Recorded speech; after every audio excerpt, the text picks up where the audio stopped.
Have you ever woken up feeling like you're drifting through life? As if the noise and chaos around you have pulled you so far from the calm you crave. Maybe you felt that emptiness in the quiet moments, the way loneliness can sometimes echo louder than any crowd. I know I have. It's in those hours, when worries about work or relationships keep us tossing and turning, that we start to wonder if peace is even possible. But the Bible reminds us in Psalm 91, "For he will cover you with his feathers, under his wings you will find refuge." Imagine that, a gentle shelter, a place where you can finally set down your burdens and breathe. That promise isn't just ancient poetry, it's a lifeline for every one of us who's ever felt lost. Think for a moment about a time when you longed for safety. Maybe it was after a harsh word from someone you love, or a sudden change that left you feeling unmoored. I remember a season when I packed up my life to start anew in a different city, and the silence of an empty apartment felt like 1,000 miles between me and home. In the middle of that stillness, I closed my eyes and pictured those soft wings wrapping around me, and I found a calm I didn't know was possible. That's the kind of refuge God invites us into, not a one-time rescue, but an ongoing embrace. So today, I want to invite you into that embrace with me. Let's take a breath together. Whatever you're carrying, lay it down for a moment and open your heart to the one who promises to shelter you. What is it you need most right now? Peace? Comfort? A sense of belonging? God already knows, and he's ready to draw near. In the next part, we'll explore how to bring our honest feelings before him, confess what's weighing us down, and experience his restorative love in a deeper way. Let's keep going, because the journey toward true refuge starts with that first step of trust. Have you ever felt that tug on your heart, the moment you realize you've drifted away from the closeness you once knew? I've been there. I remember sitting in my living room, the hum of daily worries echoing louder than any comfort I could summon. In that space, I whispered to God, "I'm sorry for pulling away." I let shame and stress build walls between us. And in that honest confession, I felt his gentle presence drawing me back. Jesus isn't just a distant savior. He's our good shepherd, always seeking the lost lamb, ready to wrap us in his care. When we pause to thank him, we tap into profound restoration. Think of the cross. There, every divide, our fears, our mistakes, our loneliness, was bridged by Christ's sacrifice. Psalm 23 reminds us, "The Lord is my shepherd, I shall not want." That promise isn't merely poetic, it's a guarantee that we lack nothing when we rest in him. So today, let's lift our voices in gratitude for that gift. Can you feel your heart soften as you acknowledge his faithful love? Yet sometimes our hearts pull away. Worry whispers lies. You're not good enough. You're too broken. Shame says, "Stay hidden." If that's you, hear Deuteronomy 31:6. He will never leave you nor forsake you. Imagine God stepping into your loneliness, standing by you, even when you've run from his embrace. And if your spirit is heavy, bring that burden now. Psalm 34:18 promises, "The Lord is close to the broken-hearted." Whisper that verse back to him, "Lord, draw near to my broken heart." Storms still come, anxiety, grief, conflict. These are valleys we traverse. Yet in John 16:33, Jesus assures us, "In me you may have peace." That peace isn't absence of trouble, but a deeper calm amid chaos. Picture a raging sea, and at its center, a stilling whisper. Be at rest. Hold on to that. And if you feel fear in the darkness, remember Psalm 23 verse 4. "Even though I walk through the valley of the shadow of death, I will fear no evil." His rod and staff, they comfort us. They guide us when the path seems impossible. Maybe you're weak today. Strength feels out of reach.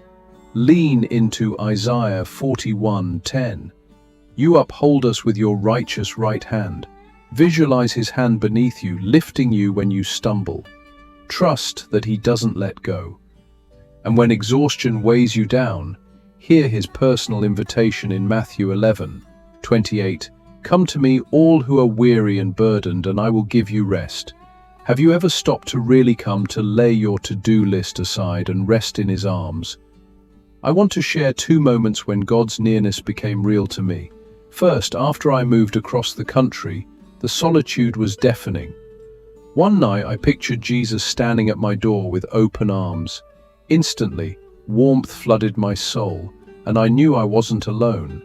Second, after a painful argument left me feeling isolated, I meditated on Zephaniah 3:17, He will quiet you with His love. In the silence of my heart, His love spoke louder than any criticism, melting away the chill.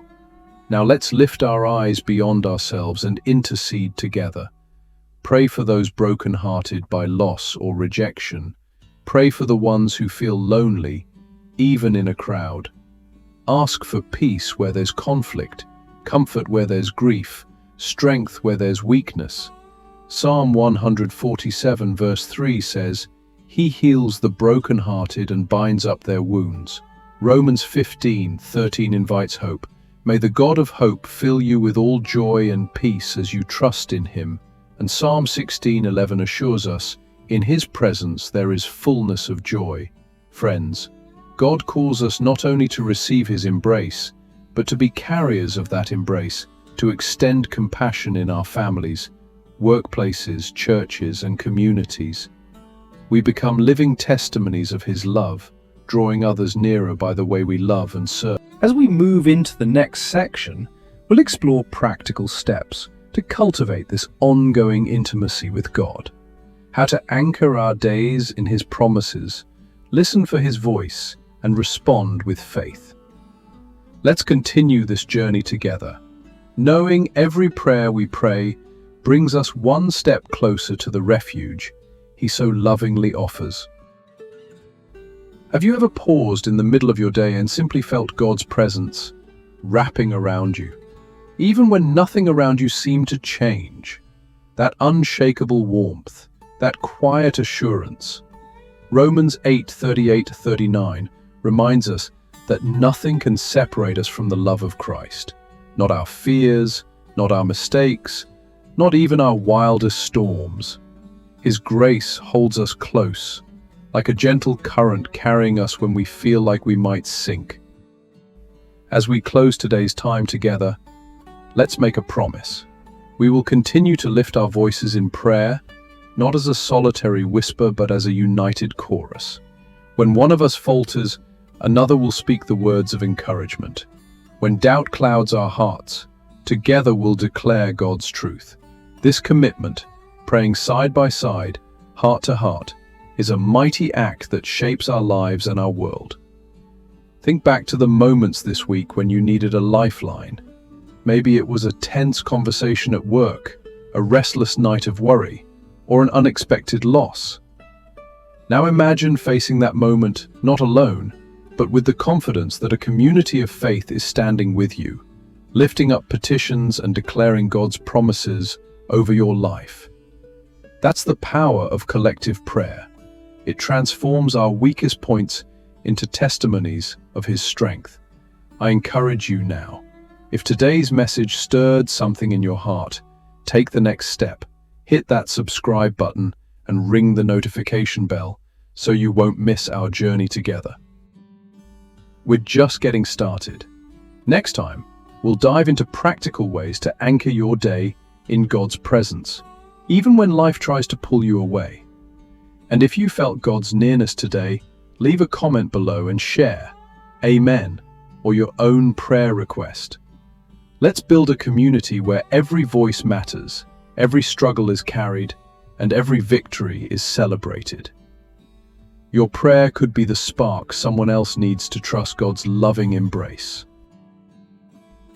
Thank you for spending this time in God's presence. Remember, His love surrounds you right now, and His grace will never let you go. I can't wait to pray with you again. See you in the next video, and until then, keep resting in His unfailing love.